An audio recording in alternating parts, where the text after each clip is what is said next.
Hernán, el tema de Venezuela está, digamos, candente. Esta semana hubo una sesión extraordinaria en el Consejo de la OEA, en el Consejo Permanente, con muchísimo ruido, seguramente la viste también, muchos desconociendo al representante de Honduras que presidió esa sesión de manera extraordinaria, en lugar del representante de Bolivia, y con un representante de Venezuela diciendo que era un golpe de Estado, que la comunidad internacional quería meter su cuchara o de injerencista, acusó a la comunidad de Estados americanos. ¿Cómo viste la sesión?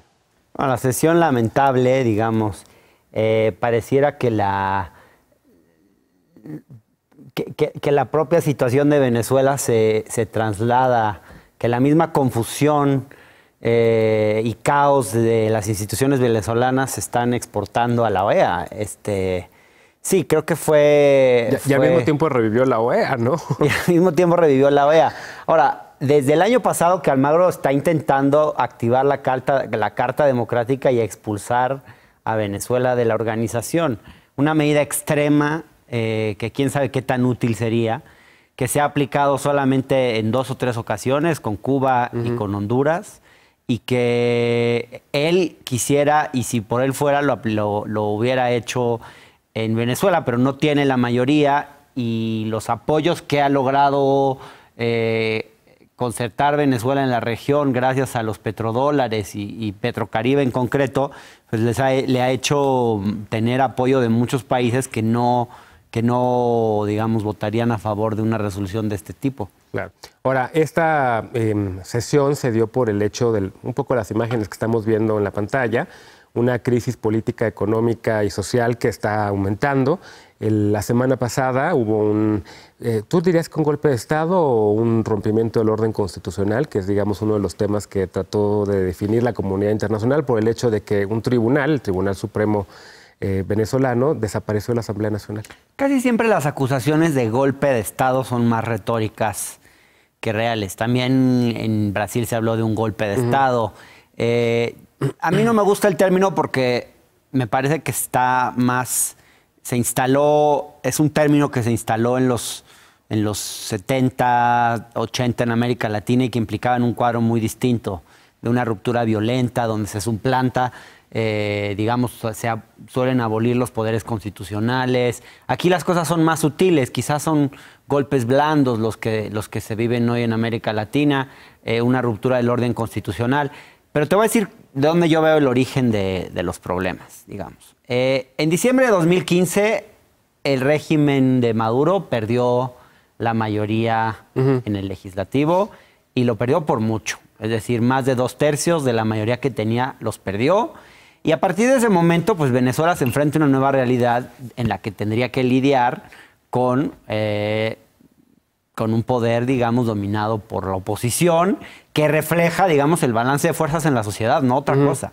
Y en vez de aceptar eso y aceptar que ha perdido la mayoría, decide que quiere gobernar aún en contra de la voluntad popular.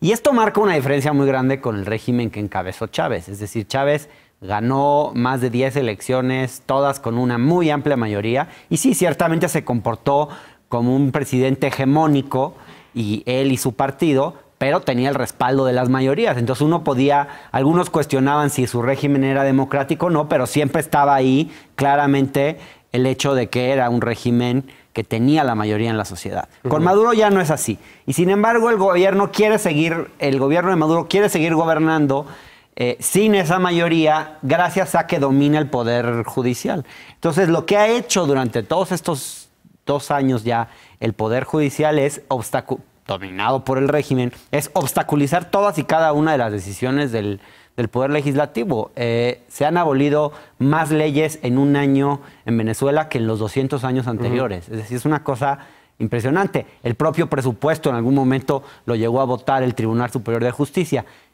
Es una guerra de poderes. Ahora, ninguno de los dos poderes, ni la oposición ni el gobierno, están realmente aceptando las reglas institucionales, o sea, están respetando las instituciones. ¿Qué pasó? Había 3 diputados que fueron electos, que el Poder Electoral dijo, estos diputados son fraudulentos.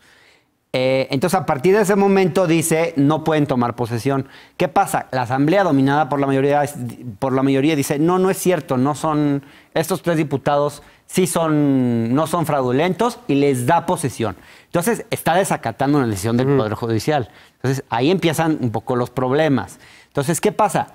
El gobierno se agarra de ese, yo creo que error de la oposición, para decir, este poder legislativo está en desacato. Sí. Está en la ilegalidad y entonces, por lo tanto, yo puedo suplantar sus funciones. Y llegamos hasta lo que ocurrió la semana pasada, que es cuando no se abole el Poder Legislativo. Eso es un error, no quedó abolido, pero sí, digamos, se le quita el fuero a los parlamentarios y se dice, esta asamblea ya no, sus decisiones ya no son legales. Oye, rápidamente, porque nos queda menos de un minuto, pero en México ha habido varias voces que han usado una comparación entre México y Venezuela para decir que México está peor, que aquí no se respetan derechos humanos, que aquí se persigue también a opositores, que el gobierno de Maduro es democrático y que Venezuela está mucho mejor que México. ¿Coincides con esa lectura?